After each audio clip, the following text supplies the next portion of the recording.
Mapagpalang araw, kaibigan. Ito po ang inyong kaibigan kay Jesus, Brother Manny Bautista. Minsan pa, salita ng Diyos ay ating matutukayan. Ang gagamitin ko pong Biblia, King James Version, English Tagalog.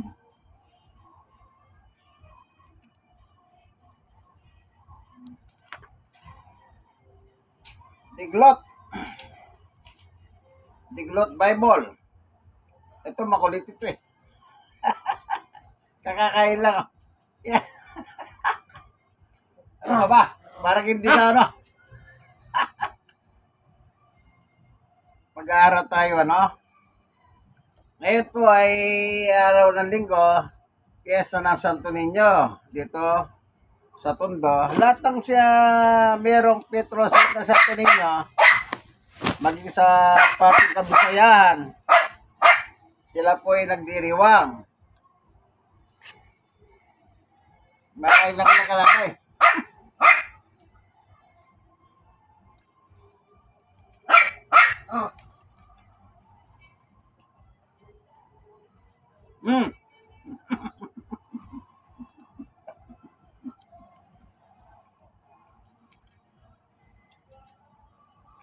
May pagkamanyak.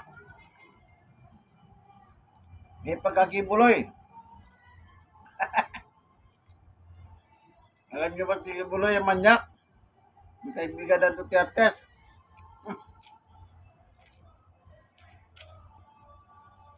Taga Davao, Tamayong.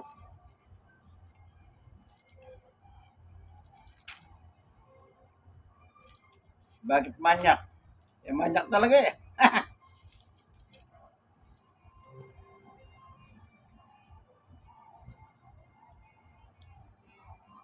Bago tayo magpapatuloy sa ating ebanghelyo, tayo muna po'y mananalangin. Panginoon Diyos, sa aming Ama na makapangyarihan sa lahat, minsan pa samahan kami ng aming pag-aaral sa oras po ito. Upang sa ganun matuto kami. Turuan mo kami. Sapagkat sa kami matututo ng iyong aral. Sa ngalan ni Jesus. Amen.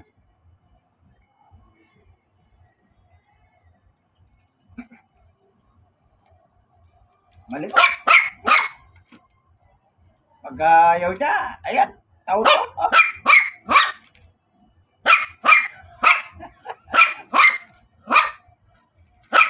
Hindi ba naiyan na, Peter?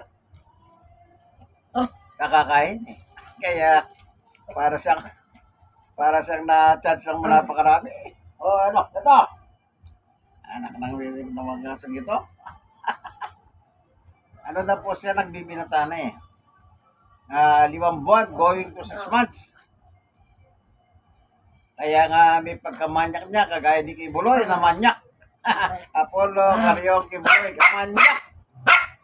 Sabi niya oh, Apollo, Kibuloy, manyak. Nakakulong na. Ano sabi po sa Biblia?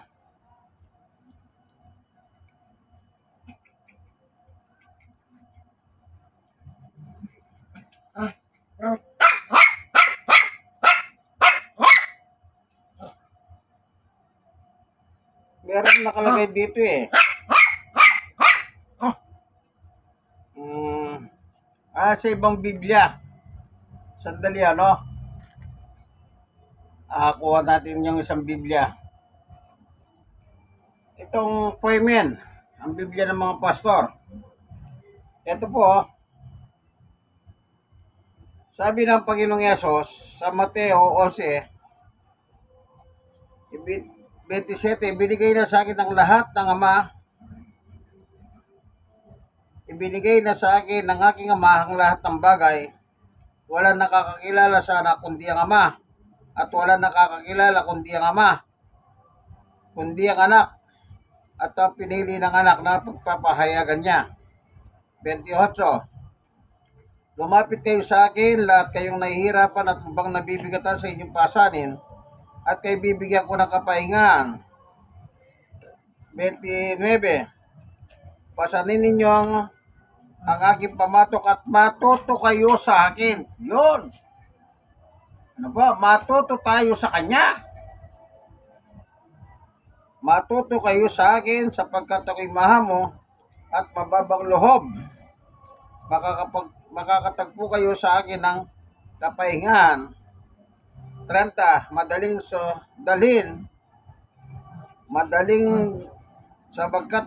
dalhin ng aking pamatok at bagahan ang pasaning ibibigay ko sa inyo. Anong sabi ng Panginoong Yesus? Matuto kayo sa akin. Hindi tayo matuto sa tao. Matuto tayo sa Kanya, sa ating Panginoong Yeso Kristo. Yan ang nakalagay po sa Bible, ano? Dito sa Oimen, ang Biblia ng mga pastor. Okay? Ngayon,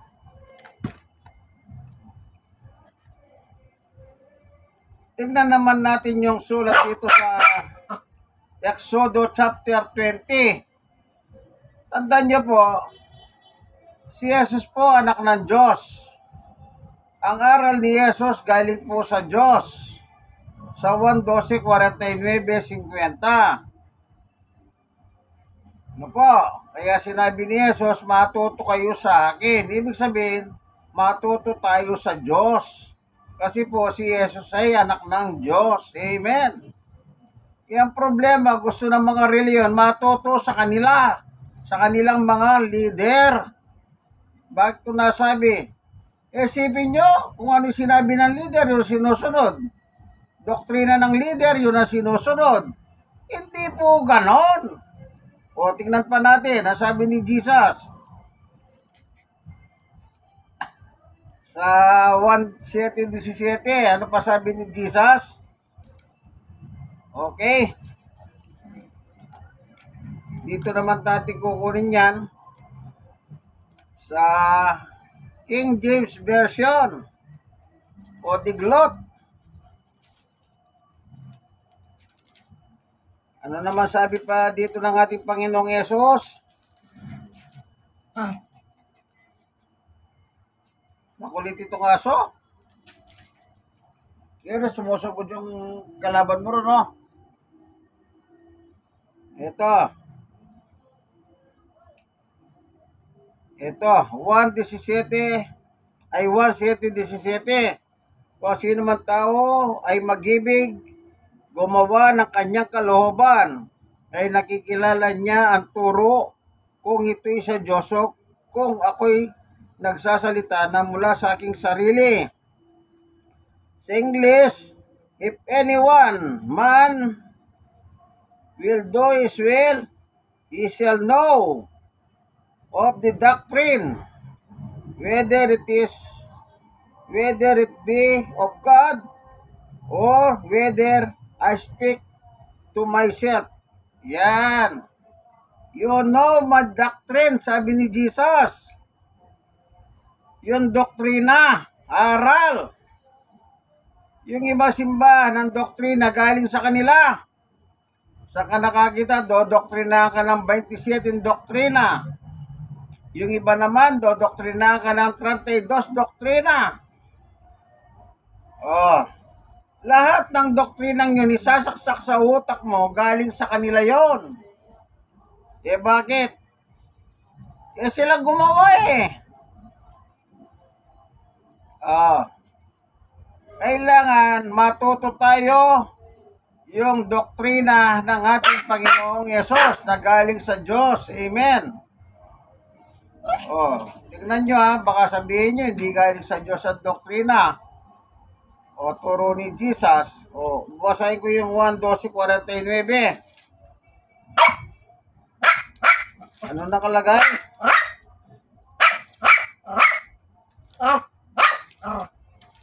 Naman, manimik ka muna. Ito, 12:49-50 ng 1.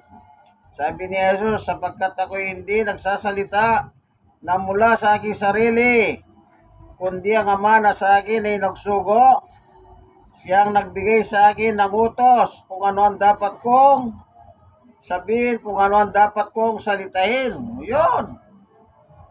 Sa English, for I have not spoken of myself, but the Father which sent me, He gave me commandment what I should say and what I should speak.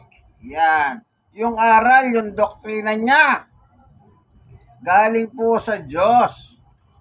Huwag tayong, yung mga leader naman ng iba simbahan, mayayabang eh. Yung aral nila, doctrine nila, yung ang kanilang pinairal. Mali yun. Lalabas sa simbahan mong kinabibilangan ay Antichrist.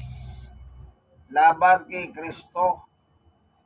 Kunwari, ginagamit mong pangalan ng Panginoong Yesus, pero yung aral mo naman, yung aral na gusto mo, yung aral ni Yesus,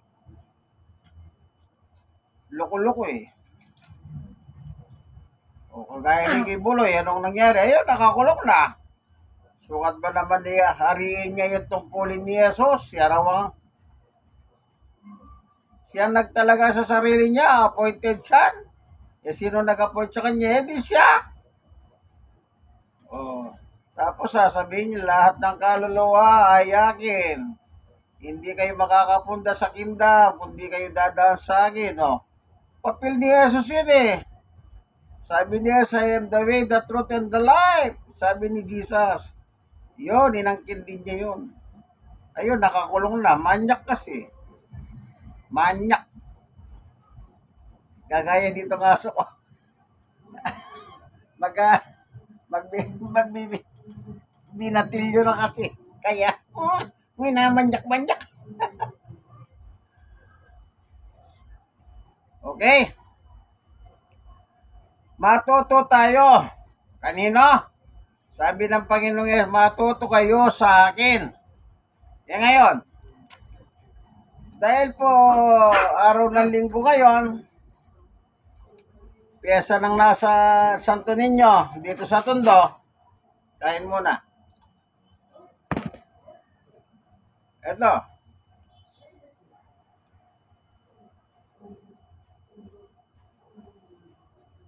Meron bang sinabi si Jesus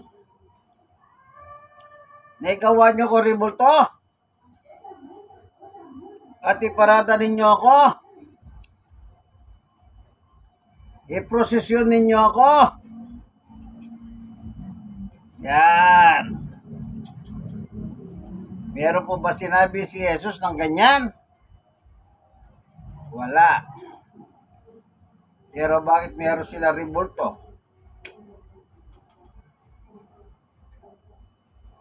Ito po ay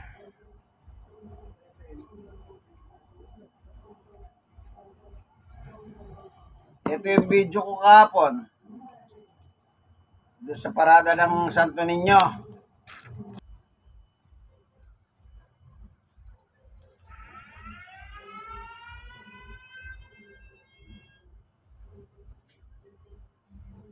Hello, bakit?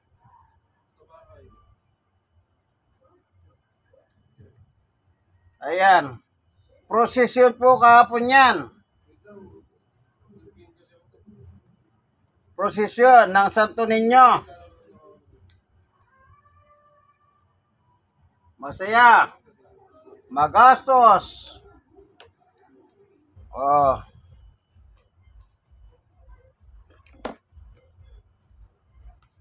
Makita mo, hinuman. Oh.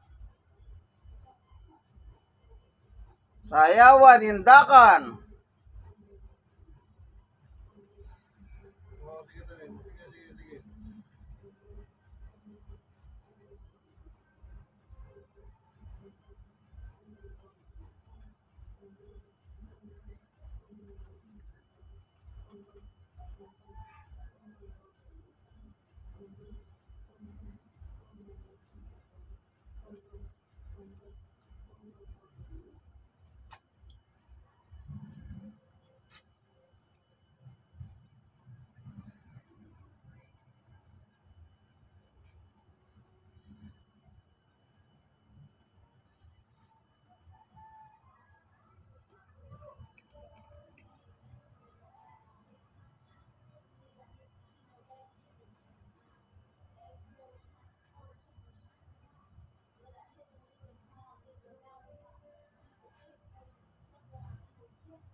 Okay? Yan po yung kahapon. Habang naglalakad ako,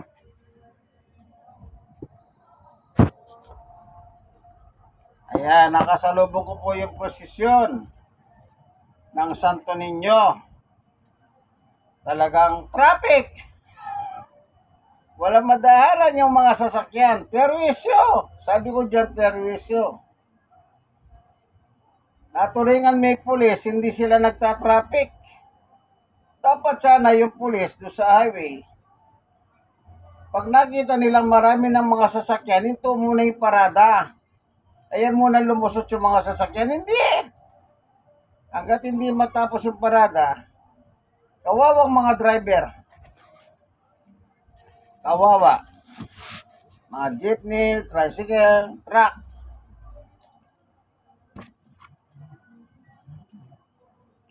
Traffic, perwisyo. Oh, ganyan ba? Kaya sabi ni Jesus, matuto kayo sa akin. Wala naman sinabi si Jesus, gawan nyo ko ribulto eh. Ba't sila nagkaroon ng mga ribulto? Sinong gumawa ng ribulto? Di Katoliko. Sinong bumili? Katoliko. Sinong nagbabasbas? Paring Katoliko. Sinong nagpaparada? Katoliko. Kita nyo?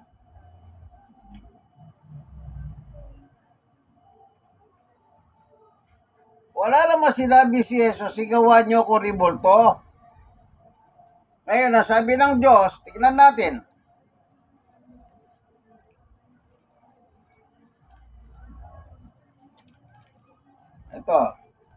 Ito na naman, kibuloy sa likod ko. Namamanyak na naman. Tawag ko sa kanya, kibuloy.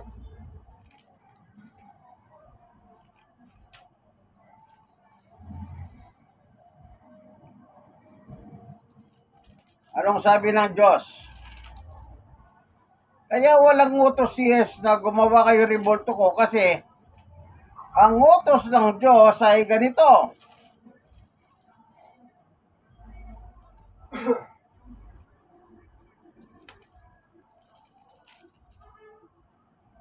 Ito.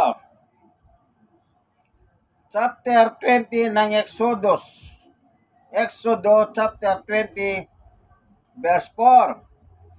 Huwag kang gagawa para sa iyo ng larawang inanyuhan o kawangisman ng anumang anyong nasa itaas sa langit. Huwag kang gagawa ng ribulto, imayin, nakahanyo ng mga nakatira doon sa langit, sa itaas ng langit. O nasa ibaba sa lupa, o nasa tubig sa ilalim ng lupa. Ngayon ang tanong, taga saan ba si Jesus? Kasi sabi ng Diyos, huwag kang gagawa para sa iyo ng larawan, inanyuhan o ng kawangisman ng anumang anyong nasa itaas sa langit. Tingnan natin ang salita ni Jesus kung taga saan si Jesus. Dito sa 1, ganito ang sabi niya. Siya mismo po ang nagturo. Kaya sabi niya, matuto kayo sa akin. You know my doctrine. Ang kanyang turo galing po sa Diyos. Kaya hindi niya lalabagan yung utos ng Diyos na huwag ka nang gagawa. 6:38. Sabi ni Jesus, sapagkat bumaba akong mula sa langit. O ibig sabihin, taga-langit siya, bumaba sa langit. Walang taong bumaba. Yung iba naman, Yung mga antikristo, yung nagrally nung nakaraan, na pabor sila sa nakawan. Nagrarally sila para sa magnanakaw. Di ba? Doon sa Luneta. Oh, nakaraling ko. Nagrally sila, pabor sila, laban sila sa impeachment. Laban kay Sarang magnanakaw. O sino yung nagrally? Di Iglesia ni Cristo, tayo ni Yumao Felix Malalo. Ito sabi ni Jesus, sapagkat bumaba akong mula sa langit, hindi upang gawin ko ang aking sariling kalooban, kundi ang kalooban ng nagsugo sa akin. Sino ba yung nagsugo kay Jesus? Ang kanyang ama mismo. Balikan natin yung 12:49 ng 1. Anong sabi niya? Ito, sabi ni Jesus, sapagkat ako'y hindi nagsasalita na mula sa aking sarili, kundi ang ama na sa akin ay nagsugo. Ang siya nagbigay sa akin ng utos kung ano ang dapat kong sabihin, kung ano ang dapat kong salitahin. O maliwanag, ang nagsugo sa kanya dito sa ibabaw ng mundo, sa lupa, wala pong iba kundi ang kanyang ama. Sinugo niya galing sa langit. Ibig sabihin, o naalala niyo yung Lord's Prayer? Ama namin, nasa langit ka, sambahin ang pangalan mo. Taga-saan daw po ang Diyos Ama? Langit. Di nang galing sa langit si Jesus, ako'y bumaba mula sa langit. Taga-langit po siya kasi anak siya ng Diyos. Amen. Meron ba siya sinabing gumawa kayo ng revolto ko? Kasi sabi niya sa Mateo, sa 11, matuto kayo sa akin. Natutuhan kayong mga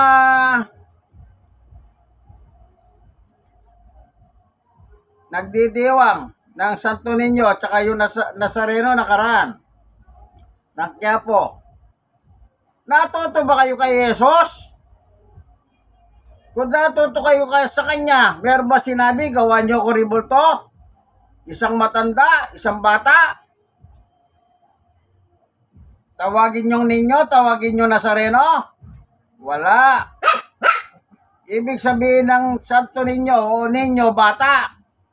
Nanatili bang bata si Jesus? Hindi, nangaral nga siya ng 3 taon At ipinako sa cross. Yung bang bata yun? Hindi po bata. Kaya wala tayong natutunan. Wala kami natutunan kayo. Ewan ko sa inyo kung kanino kayo natuto. O kailan lang magsimula yung mga ganyan dito? Noong 700 lang. Or 1600. Nagsimula yung mga prosesyon ng Santo Niño at saka Nazareno. Noong taon na yun, 1600 or sabihin na natin 1500s. Meron ng Biblia noon. Kanya lang, ayaw nyo lang magbasa. At hindi naman kayo tinuturuan ng Biblia. Magsisimba kayo, Biblia bang gamit ng pare? Hindi. Meron ba kayo nakita ang Biblia ginagamit niya? Wala. Sarili nilang libro. Di ba? Wala tayong paninira dito. Ako, Katoliko ako dati. Kaya alam ko yan Ibang libro ginagamit nila, hindi Biblia. Kunwari, sumisipi sila sa Biblia. Hindi po pwedeng ganon. So, walang utos Ngayon, ba't kayo nagdiriwa? Kagaya na nakita nyo kapon, napanood sa video. Ako po yan wala lang sound yan. Traffic. Kawawa yung mga driver. Wala nang kinita. Naturingan may pulis. Yung pulis hindi naman nagta-traffic. Dapat yung pulis ang papel niya, yung highway, tauan niya. Huwag niyang pabayaan, masara yung highway para yung mga sasakyan tuloy-tuloy. Hindi.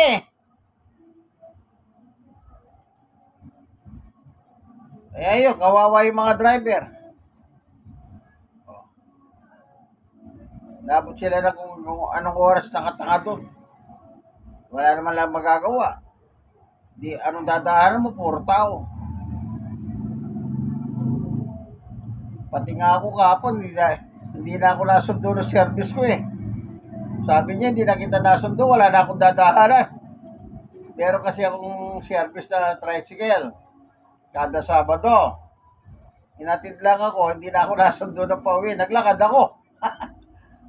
Nagsakripisyo, lakad. Ayun, dinala ko yung driver ng tricycle na service ko. Binabayaran ko kahit pa paano. Ayaw niyang tanggapin kasi nga daw hindi ako nasundo. Hindi niya tinanggap yung bayad. Di ako naman, okay lang, tanggapin niya hindi. Ako, binabayaran ko eh. E bakit? Nagsisilbi siya sa akin eh. Bilang tricycle. Kaya tandaan niyo po, wala pong utos. At sabi ng Diyos, huwag kayong gagawa. Kung si Jesus, anak ng Diyos, di natural, alam ni Jesus, yung sinabi ng kanyang ama, bawal gumawa. Kaya wala din siya sinabing, igawa niyo ko ribulto. O imayin. O replika, bahala na kayo kung anong tawag niyo yan. Bakit ibig sabihin, lalabagin niyang utos ng Diyos na kanyang ama? Hindi po. Masunurin po si Jesus. Tingnan natin ang kanyang pagkamasunurin. Ito naman, gamitin na naman na po email ngayon. Ano po nakalagay dito? Ayun naman kay San Pablo. Sige, ito, gamitin natin ulit. King James.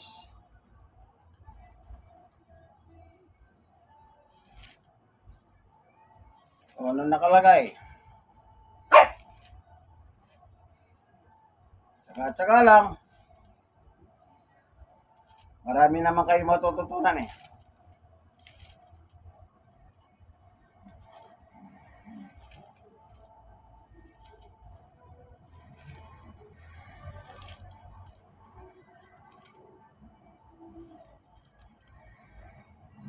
Ito.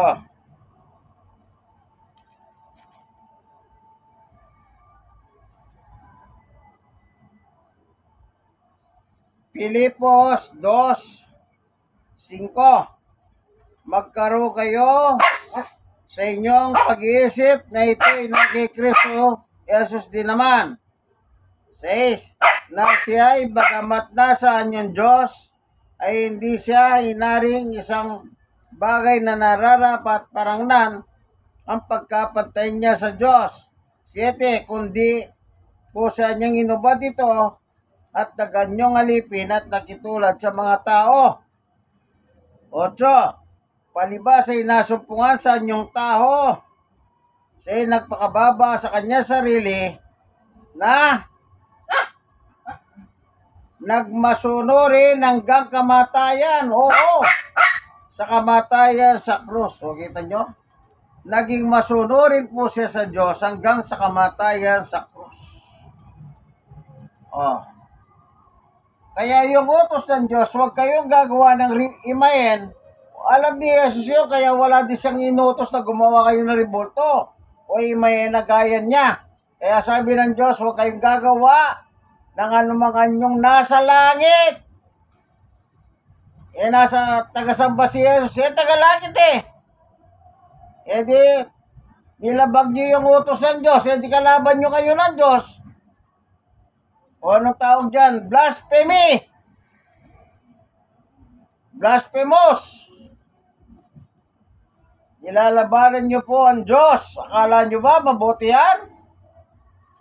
Hindi. Hindi po nahayon yan sa katuruan sa Biblia. Salamat, Panginoon Diyos. Tinuruan mo kami. Napakaganda po ng iyong pagtuturo. Nadala ng iyong anak na si Jesus.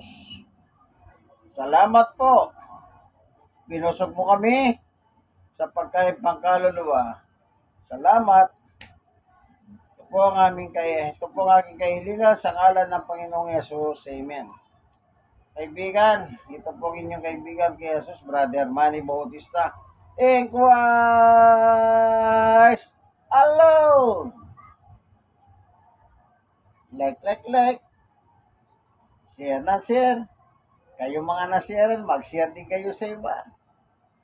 Po, biblical naman. Ang gamit ko po, King James Version at ang Poimen Bible ng mga pastor.